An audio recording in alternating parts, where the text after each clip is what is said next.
We are the only lab company that is actually really focused on leading with transparency. Elizabeth Holmes, once Silicon Valley's fastest rising star, is now under the harsh glare of a very different kind of spotlight. The judge just sentenced Elizabeth Holmes to 11 years, 3 months in prison, plus another 3 years of supervised release, as well as a $400 fine. This is a story of fraud, lies, and deceit. This is the story of Elizabeth Holmes. Elizabeth Holmes was born into a rich family. She dropped out of Stanford University at the age of 19 to start her own company, Theranos. The idea of the company was that with a tiny drop of blood, they can run 192 tests using the machine they have invented. Except this was all a lie. The machine didn't work, but somehow she managed to fool investors.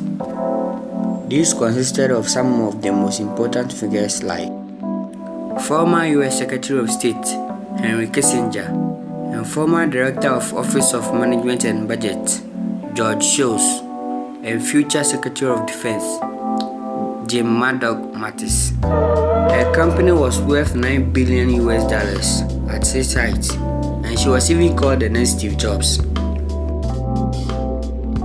She became very popular in Silicon Valley and the whole of US. Theranos is one of the most evil businesses to be in existence. Elizabeth used the machine to test real patients with real diseases when she knew it didn't work yet.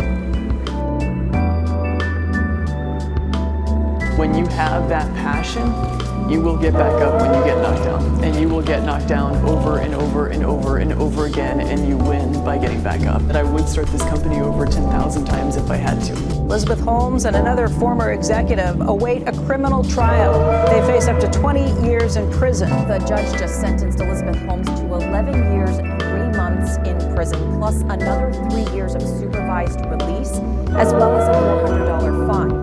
Now, she is also on the hook for possible restitution. That is going to be handled at a separate event. So this was just about the prison sentence. Again, 11 years and 3 months in prison. They will set a future date with the parties to determine restitution. She could be on the hook for more than $800 million in that situation. But today, again, just the 11 years, 3 months in prison plus a $400 fine. Now, there were more than 100 people who wrote in to the judge in support of Elizabeth Holmes. And today in court, just before the judge read the sentence, she was allowed to get up and speak. I want to read a couple of quotes to you that were given to us by our colleague Rachel Metz, who was in the courtroom.